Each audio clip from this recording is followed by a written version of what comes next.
अगर आप अपने जीवन से हताश एवं थक चुके हैं तो शनि देव की इस कहानी को सुनिए। आपकी ज़िंदगी बदल जाएगी। न्याय के देवता शनि देव हर किसी की ज़िंदगी में शुभ प्रभाव डालते हैं। शनि देव गरीब व ज़रूरतमंद लोगों का प्रतिनिधित्व करते हैं। जो व्यक्ति इन लोगों को परेशान करते हैं उन पर शनि देव की अशुभ दृष्टि पड़ती है। आज हम आपको शनि की साढ़े साती का प्रभाव बताने जा रहे हैं। शनि की साढ़े साती जिस पर होती है वह व्यक्ति सोने के समान निखर कर बाहर आता है। हिंदू सनातन धर्म में मनुष्य की शनि ग्रह दशा के दुष्प्रभाव को साढ़े साती कहा जाता है और इसी से प्रेरित होकर आज मैं आपको ये कहानी सुनाने जा रही हूँ। प्रिया नाम की एक लड़की अपने पति के साथ एक अपार्टमेंट में रहती थी। प्रिया का पति रोहित एक सॉफ्टवेयर कंपनी में टीम लीडर के पद पर था। रोहित बहुत ही आध्यात्मिक था, लेकिन उसके उलट उसकी पत्नी प्रिया बिल्कुल नास्तिक थी। वह ज़्यादातर रंगीन दुनिया में जीने की चाहत रखती थी, जिसे वह आज के हिसाब से सही समझती थी। हालांकि इस बात को लेकर दोनों के बीच में कभी भी कोई अनबन नहीं थी। दोनों अपने जीवन में बहुत खुश थे।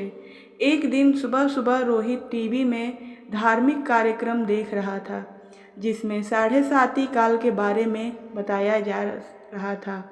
उसी समय प्रिया चाय नाश्ता लेकर आती है और रोहित के बगल में बैठकर चाय पीने लगती है और थोड़ी ही देर में वह रोहित से चाय पीते हुए कहती है, क्या सुबह से बोर कर रहे हो? और उसी पर समय टीवी का रिमोट उठाकर चैनल बदल देती है। रोहित को प्रिया का बर्ताव अच्छा नहीं लगता। वह प्रिया से कहता है, क्या तुम साढ़े साती की महादशा के बारे में कुछ जानती हो जो तुमने उसे बकवास समझ लिया?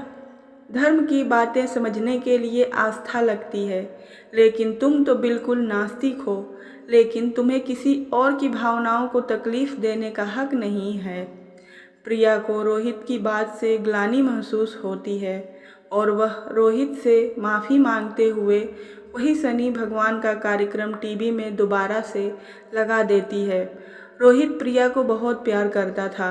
वह मुस्कुराते हुए कहता है, अरे कोई बात नहीं, चलो आज शनि मंदिर चलते हैं। वैसे प्रिया को मंदिर जाने में कोई दिलचस्पी नहीं है, लेकिन वह रोहित का दिल रखने के लिए मंदिर जाने को तैयार हो जाती है। दोनों एक साथ बाइक से मंदिर पहुंच जाते हैं।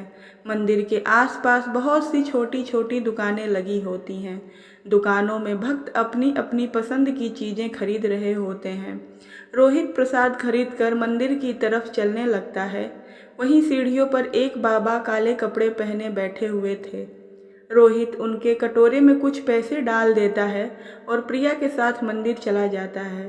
मंदिर में शनि भगवान के दर्शन करने के बाद पुजारी से प्रसाद लेकर दोनों सीढ़ियों से नीचे उतरने लगते हैं और जैसे ही वह नीचे आते हैं वही बाबा प्रिया को देखकर कहते हैं, बेटी अपना ध्यान रखना। प्रिया बाबा को प्रणाम करके रोहित के साथ घर आ जाती है। दरअसल बाबा बहुत तेजस्वी थे। उन्होंने प्रिया को देखते ही महसूस कर लिया था कि उनके ऊपर शनि की दृष्टि पड़ चुकी है, जिससे उसका साढ़े साती शुरू हो चुका है और उसके जीवन में संकट के बादल घिर आए हैं। प्रिया के घर पहुंचते ही उसके सर में दर्द होने लगता है। प्रिया रोहित से कहती है, आप थोड़ा मेरे लिए चाय बना लीजिए, मेरे सर में बहुत दर्द है। रोहित प्रिया के लिए चाय बनाकर ले आता है। रोहित को ऑफिस जाना होता है, इसलिए वह तैयार होकर जल्दी निकल जाता है। प्रिया घर के काम खत्म करके दोपहर को सो जाती है। शाम को रोहित अपने ऑफिस से घर आता है। प्रिया तब तक सो ही रही होती है। रोहित काफ़ी देर तक दरवाज़ा खटखटाता है, लेकिन प्रिया गहरी नींद में थी। उसे दरवाजे में किसी की आहट सुनाई नहीं दे रही थी। रोहित प्रिया को फ़ोन लगाता है। फ़ोन की घंटी सुनकर प्रिया अचानक नींद से जाग जाती है और जैसे उसे पता चलता है कि रोहित दरवाजे पर खड़ा है, वह जल्दी से जाकर दरवाज़ा खोलती है। रोहित प्रिया से प्यार से पूछता है, क्या कर रही थी? इतना टाइम क्यों लग गया? प्रिया आंखें मीचते हुए कहती है, पता नहीं कैसे इतनी ज़्यादा नींद लग गई कि आपकी आवाज़ सुनाई ही नहीं दी। रोहित अपना सामान रख कर बाथरूम में फ्रेश होने चला जाता है। उसी समय रोहित के मोबाइल में एक मैसेज आता है। प्रिया की नज़र अचानक मोबाइल पर पड़ती है। उसमें दिल के निशान के साथ प्यार भरा संदेश दिखाई देता है। मैसेज देखते ही प्रिया के रोम रोम में आग लग जाती है, क्योंकि वह अपने पति से बहुत प्यार करती थी और यदि वह बेवफा निकले तो उसे बर्दाश्त नहीं होगा। प्रिया की आंखों से आंसू निकल आते हैं। उसी समय रोहित बाथरूम से बाहर निकल आता है। प्रिया तुरंत उसका फ़ोन रख देती है और अपने आप को काबू में करके अपने कमरे में चली जाती है। वह सोच रही थी कि अगर रोहित उसे खुद इस मैसेज के बारे में बताएगा तो ठीक है, नहीं तो वह इसके बारे में कभी बात नहीं करेगी और उसकी ज़िंदगी से हट जाएगी। दोनों के प्यार को ग्रहण लग चुका था। 7.5 काल ने प्रिया को अपनी गिरफ्त में ले लिया था। प्रिया का स्वभाव बदलने लगा था। वह अपने पति पर शक करने लगती है, जिसके चलते उसके रिश्तों में दरार आ चुकी थी। कुछ दिनों के अंदर दोनों के बीच में झगड़े होने प्रारंभ हो जाते हैं। रोहित प्रिया को समझाने की बहुत कोशिश करता है, लेकिन प्रिया के दिमाग में वही मैसेज घूम रहा होता है। वह रोहित की किसी भी बात पर भरोसा नहीं कर पा रही थी। रोहित प्रिया को खुश करने के लिए उससे कहता है, चलो मंदिर चलते हैं और वहीं से बाजार घूमने चलेंगे। आज कुछ कपड़े खरीदते हैं। लेकिन प्रिया गुस्से में वहाँ से उठकर चली जाती है। रोहित अकेले ही मंदिर चल देता है। रोहित को दोबारा वही बाबा मंदिर की सीढ़ियों में फिर से दिखाई देते हैं। वह रोहित को देखते ही उसे अपने पास बुलाते हैं। रोहित हाथ जोड़कर बाबा के सामने जाकर खड़ा हो जाता है। बाबा कहते हैं, बेटे, तुम्हारे जीवन में संकट दिखाई दे रहा है। क्या तुम ठीक हो?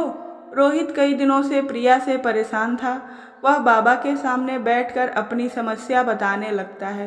हालांकि बाबा प्रिया के 7.5 योग के बारे में पहले से परिचित थे, इसलिए वह रोहित को प्रिया के ऊपर आए हुए संकट के बारे में बता देते हैं और कष्ट से मुक्ति के लिए उपाय बताते हुए कहते हैं कि तुम्हारी पत्नी को शनि भगवान की विशेष पूजा करनी होगी, जिसके बाद वह सामान्य स्थिति में आ जाएगी। रोहित भगवान का दर्शन करने के बाद घर पहुंचते ही प्रिया से कहता है, आज मंदिर में वही बाबा जी मिले थे। उन्होंने बताया कि तुम्हारा 7.5 योग चल रहा है, इसलिए तुम्हारे जीवन में चिंता बनी रहती है। तुम शनि भगवान की पूजा करो, उससे सब ठीक हो जाएगा। प्रिया अचानक रोहित से कहती है कि मेरा समस्या की वजह तो तुम हो। रोहित पूछता है कैसे, लेकिन प्रिया बात को यहाँ वहाँ घुमा देती है। रोहित प्रिया को इस बार जोर देते हुए कहता है कि हर शनिवार को तुम शनि भगवान की पूजा शुरू कर दो, लेकिन प्रिया रोहित को मना कर देती है और गुस्से में कहती है, तुम मुझे किसी काम के लिए मजबूर मत करो, मैं इन सब बातों पर विश्वास नहीं करती। रोहित को समझ में नहीं आ रहा था कि वह अपनी पत्नी को शनि के प्रकोप से कैसे बचाए। वह दोबारा मंदिर की तरफ जाता है और बाबा को ढूंढने लगता है, लेकिन बाबा वहां से जा चुके होते हैं और अब वह अगले हफ्ते यानी अगले शनिवार ही यहाँ आएंगे।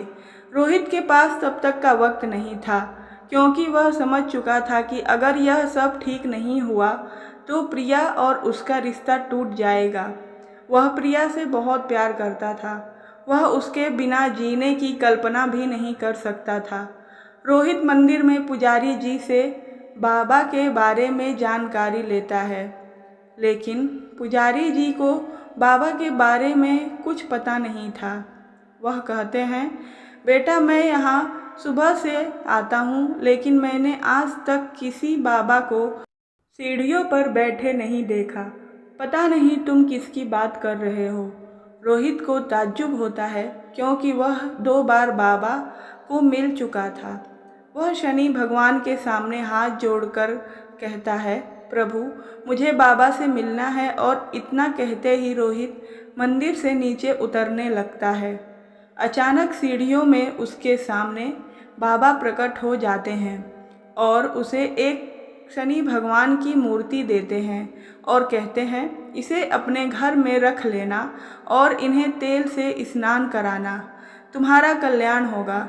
और इतना कहते ही बाबा अचानक रोहित के सामने से ओझल हो जाते हैं।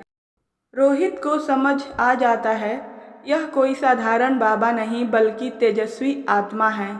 रोहित अपने घर पहुंचकर शनि भगवान की मूर्ति स्थापित कर देता है।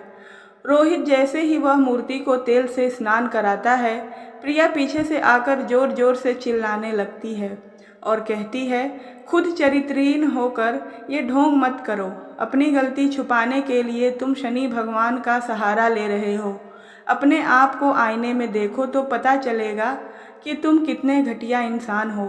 प्रिया की इतनी अभद्र बातें सुनते ही रोहित के पैरों तले जमीन खिसक जाती है।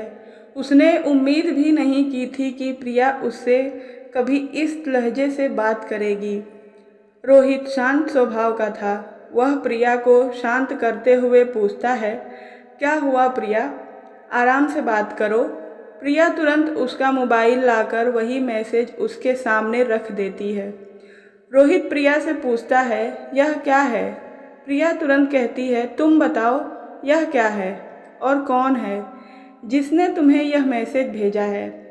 रोहित प्रिया की बात सुनकर मुस्कुराने लगता है और कहता है, अरे पागल, यह मैसेज उस लड़की ने मुझे नहीं भेजा था बल्कि कंपनी में काम कर रहे मेरी टीम के एक लड़के ने उस लड़की को भेजा था और उस लड़की ने मुझसे उसकी शिकायत करने के लिए वह मैसेज मुझे फॉरवर्ड किया था। यह बात सुनते ही प्रिया का दिमाग शून्य हो जाता है। उसे कुछ समझ नहीं आता। वह जमीन पर बेसुध होकर बैठ जाती है। रोहित उसके बगल में बैठकर उसका हाथ पकड़कर पूछता है, क्या तुम इतने दिनों से इस मैसेज की वजह से मुझसे झगड़ा कर रही हो? तुम पागल तो नहीं हो? एक बार मुझसे पूछ तो लिया होता, मैं तुम्हारे अलावा किसी और लड़की के बारे में सोच भी नहीं सकता। प्रिया जोर जोर से रोने लगती है और रोहित के गले लग जाती है। अनजाने में ही सही, लेकिन शनि भगवान की कृपा से प्रिया को 7.5 योग से छुटकारा मिल जाता है। दोनों के जीवन में फिर से खुशियों का न्योता मिल चुका था। शनि भगवान के विराजमान होते ही दोनों के बीच झगड़े की वजह ही समाप्त हो चुकी थी और उनके जीवन में खुशियों ने फिर से दस्तक देना शुरू कर दिया था और दोनों के जीवन के कष्टों की समाप्ति के साथ ही धर्म की यह कथा समाप्त भी हो जाती है। मित्रों, अगर आप भी परेशान चल रहे हों तो हो सकता है कि आप पर शनि देव का 7.5 चल रहा हो, तो आप घबराइए नहीं, बस धैर्य रखिए। शनि देव सब ठीक कर देंगे। आपको यह कहानी अच्छी लगी हो तो वीडियो को लाइक करें और चैनल को सब्सक्राइब कर लें।